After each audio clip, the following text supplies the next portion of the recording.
Please channel पर नए हैं तो चैनल सब्सक्राइब कर दीजिएगा और please please please like comment share कर देना, क्योंकि आप लोग लाइक नहीं करते हो यार, जिससे मेरी कहानी की रीच कम हो गई है। प्लीज़ मुझे भी सपोर्ट कर दिया करो और प्लीज़ मुझे इंस्टाग्राम पर भी फॉलो कर लीजिएगा। संस्कार ने रिस्ट्रेंट तरीके से मुस्कुराकर जवाब दिया। होटल मैनेजर खुद को रोक नहीं सका। उसने वेटर से डिश ली और आंटी को सर्व करने गया। उसने ह्यूमिलिटी से कहा, आंटी, वो हमारे होटल के सीईओ हैं। यहाँ हर डिश होटल के हेड शेफ द्वारा स्पेशली तैयार की गई है। आपको ये कहीं और नहीं मिलेगी। आंटियों, please enjoy your lunch. CEO, aunty की एम्बिग्युइटी से उनकी उलझन प्रकट हो रही थी। यह क्या है? सीईओ का मतलब बॉस होता है, होटल मैनेजर ने पेशेंटली समझाया। आंटियां चौंक उठी। होटल ऐसा लग रहा था जैसे बेंगलुरु के सबसे बेहतरीन होटलों में से एक होगा। उनके सामने बैठा इंसान बॉस था। उन्होंने हैरानी में अपना सिर हिलाया। संस्कार ने एक बोल लिया और सूप से भरकर उसे पल्लवी के सामने रख दिया। माँ, ये कॉर्डिसेप्स और क्यूकम्बर के साथ फिश का सूप है। यह आपके हेल्थ के लिए बहुत अच्छा है। मैंने शेफ को इसे आपके लिए पकाने के लिए कहा था। इसे ट्राई करें। आंटियों ने कॉर्डिसेप्स और क्यूकम्बर की आवाज़ सुनी और उनके मुंह में पानी आने लगा। ये वो शब्द थे जो वे अमीर परिवार के डाइनिंग रूम में सुनती थी। उन्होंने अपना चम्मच पकड़ा और खाना शुरू कर दिया। फलक ने देखा कि आंटियों ने मेज पर रखे बर्तनों में रखा खाना तूफानी गति से खा लिया था। वे निगल भी नहीं पा रही थी। ऐसा लग रहा था जैसे वे डरी हुई थी कि कोई उनके खाने के लिए उनसे लड़ने वाला है, और फलक और भी ज्यादा शर्मा गई। उसने एक नज़र साइड में डाली। संस्कार ने ज्यादा कुछ नहीं खाया था, लेकिन वो धीरे से देख रहा था। जैसे ही मेज पर रखे बर्तन खाली हुए, उसने उसे होटल मैनेजर से कहते सुना, सर्व सिग्नेचर डिश। होटल मैनेजर ने अपना ऑर्डर लेते हुए फलक की तरफ देखा। उसकी नज़र में बहुत रिस्पेक्ट था। हाँ, हालांकि संस्कार खाने की मेज पर असहज था, लेकिन उसके बर्ताव से ये क्लियर हो गया कि वो फलक की कितनी परवाह करता था। क्योंकि फलक वहाँ थी, इसलिए वह भी वहाँ था। वेटर ने खाने की एक और प्लेट सर्व। फलक ने एक टुकड़ा चखा और पाया कि यह पतला लेकिन रसदार, बहुत डिलिशियस था।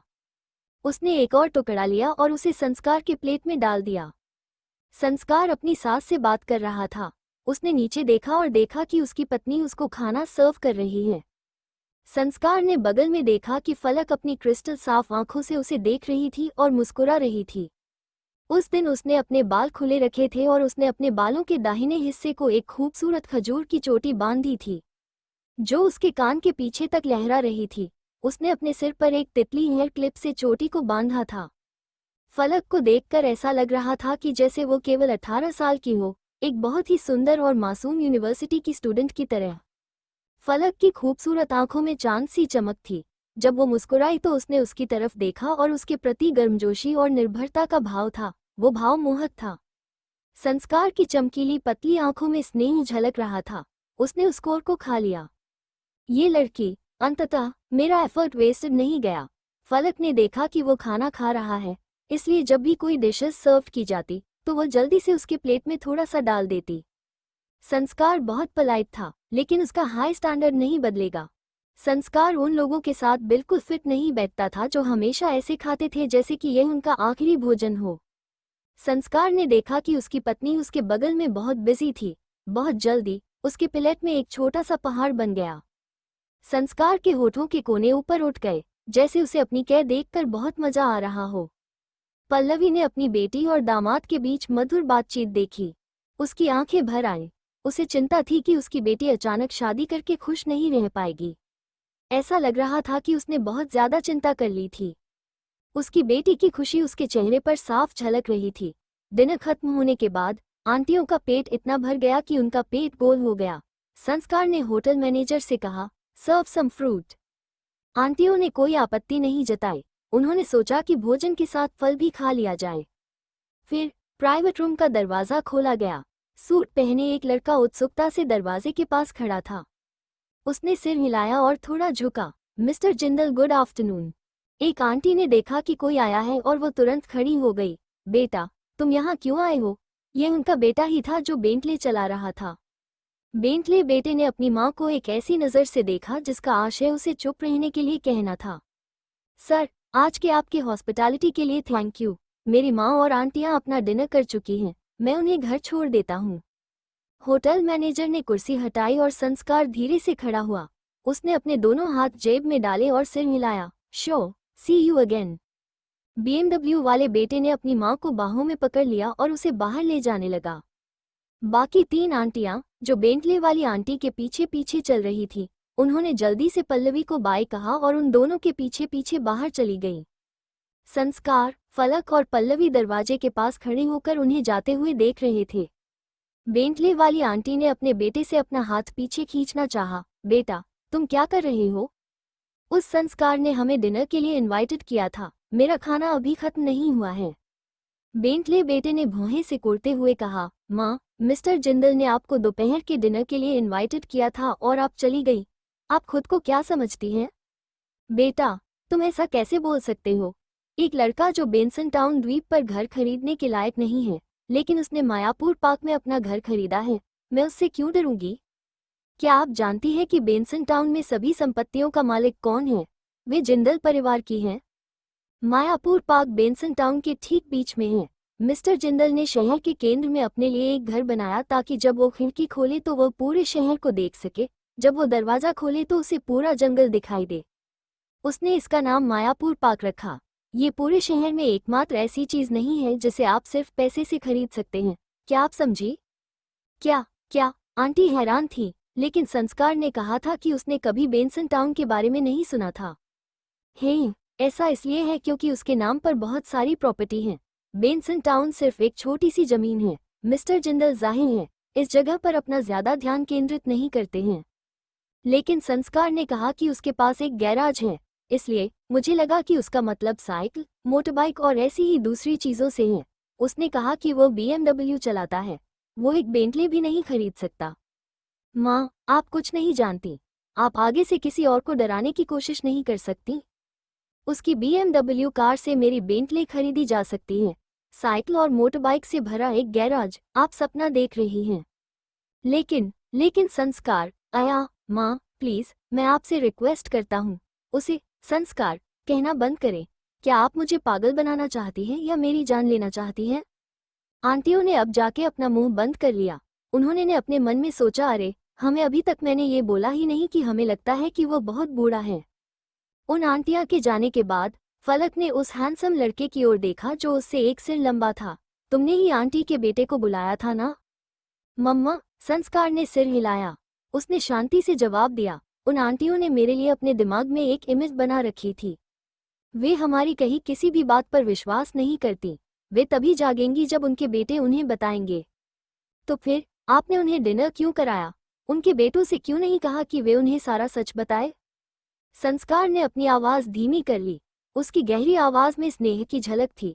क्या तुमने नहीं बताया कि वे तुम्हारी माँ के दोस्त हैं? फलक ने और कुछ नहीं कहा।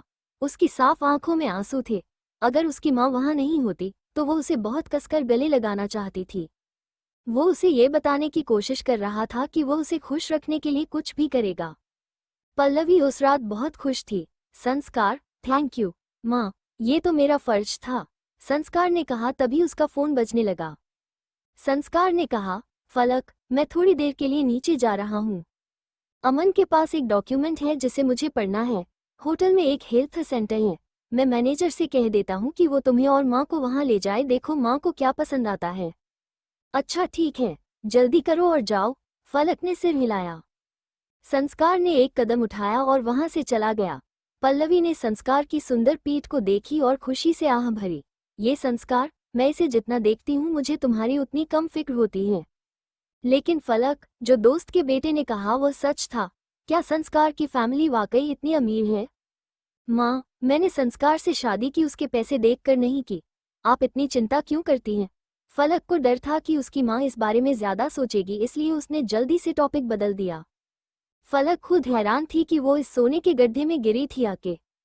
संस्कार होटल से बाहर निकला और देखा कि सीढ़ियों के पास एक कार खड़ी थी।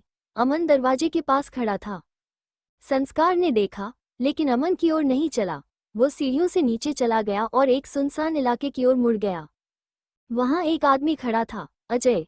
अजय ने अपनी मुठ्ठियां भींच लीं और उसकी आंखों में जलन थी। तुम्हें लगता है कि तुम महान हो कि तुमने मुझसे जीत हासिल की? ये सिर्फ पैसे की बात थी। क्या तुम्हें लगता है कि अगर तुम्हारे पास पैसे नहीं होते तो फलक तुम्हारे साथ होती? संस्कार सीधे खड़ा हुए और अपनी जेब से सिगरेट का एक पैकेट निकाला। उसने अपने लाइटर से सिगरेट जलाई और एक कश लिया। जैसे जैसे उनकी नज़र गहरी और काली होती गई, धुआं ऊपर उठता गया। संस्कार ने तिरस्कार में मुस्कुराया, फलक मेरे साथ है क्योंकि मैं अमीर हूँ। फिर फलक तुम्हारे साथ क्यों आएगी जबकि तुम गरीब हो? अजय को संस्कार की अमीरी से नफरत थी। वो उसके सामने बहुत प्राउडली खड़ा था, मानो उसने कोई जंग जीत ली हो और उसके मुंह से निकला हुआ हर शब्द पत्थर की लकीर सुनाई देता था।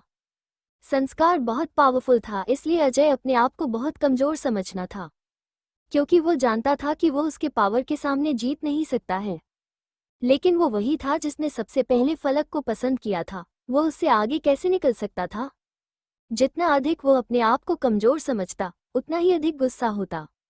क्या मैं गलत हूँ? अगर तुम फलक की माँ की सर्जरी की फीस नहीं दे सकते थे, अगर तुम उनके एंटरटेनमेंट करियर में उसकी मदद नहीं कर सकते, तो क्या वो तुमसे प्यार करती? हे, संस्कार मुस्कुराया। वो शांत और चुप दिख रहा था, लेकिन उसकी तीखी निगाहें अजय को भेदती हुई बोली, मैंने उसकी माँ की सर्जरी की फीस भरी, मैंने उसकी मदद की, मेरे अंदर इतनी काबिलियत है कि मैं उसको अच्छी लाइफ दे सकता हूँ। और मैंने ये सब क्यों किया? क्योंकि मैं उससे प्यार करता हूँ। तुम्हारे पास क्या है? जब फलक की माँ को सर्जरी की ज़रूरत थी, तो तुमने अपनी ज़मीन बेच दी थी, जिससे केवल तुमने सिर्फ सर्जरी की फीस का कुछ हिस्सा उधार दे पाए। उसे अपना प्यार दिखाने के लिए तुम्हारे पास क्या है? संस्कार ने अजय की दुखती रक्त पर वार किया था, उसकी आंखें लाल हो गईं। संस्कार ने आगे कहा, तुम्हारे दिमाग में फलक एक अच्छी लड़की है, लेकिन इस दुनिया में लड़की जितनी अच्छी होगी, वो उतनी ही अच्छी तरह से ऐशो आराम और फैसिलिटी की हकदार होती है। तुम उसकी देखभाल नहीं कर सकते, लेकिन मैं कर सकता हूँ। तुम्हारी औकात भी नहीं है मुझसे सवाल करने की और ना मेरे सामने खड़े होने की। मैं तुम्हारी इज्जत नहीं करता हूँ, इसलिए नहीं क्योंकि तुम्हारे पास पैसे नहीं हैं, बल्कि इसलिए क्योंकि तुम कायर हो और तुम सच्चाई को स्वीकार करने को तैयार नहीं हो। फलक पर तुम्हारा कोई एहसान नहीं है। तुम जो चाहते थे वो तुम्हें नहीं मिल पाया, इसलिए तुम बुरे बन गए। तुमने कुछ आंटियों को भड़काया और फलक की माँ को मुश्किल में डाल दिया। तुम्हारे प्यार से नफरत पैदा हुई है। तुम एक बुरे इंसान हो, संस्कार ने कहा। अजय ने अपनी मुट्ठी भींची और गुस्से में दीवार में मारा। उसने चिल्लाते हुए कहा, मैं समझ गया। तो तुम्हें पता था? ठीक है, आगे बढ़ो और फलक को बताओ। फलक को बताओ कि मैं किस तरह का इंसान हूँ। इसकी कोई जरूरत नहीं है। संस्कार ने अपना सिर हिलाया। क्यों? अजय ने कहा।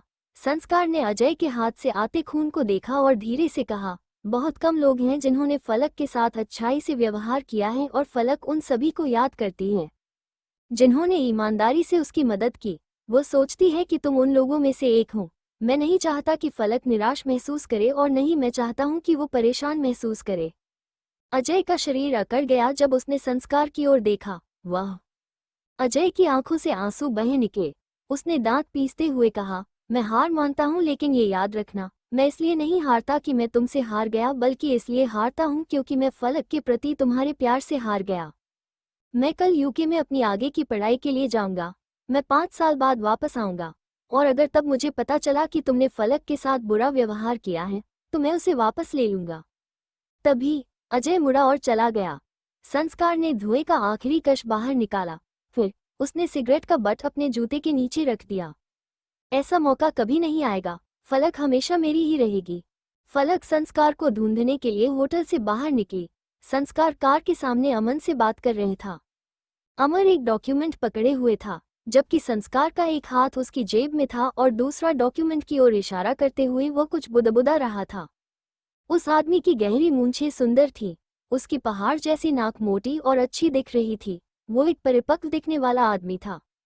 पलक ने उसे देखा और अचानक नजरें फेर ली। उसे एहसास हुआ कि वो और भी ज्यादा उथली हो गई है।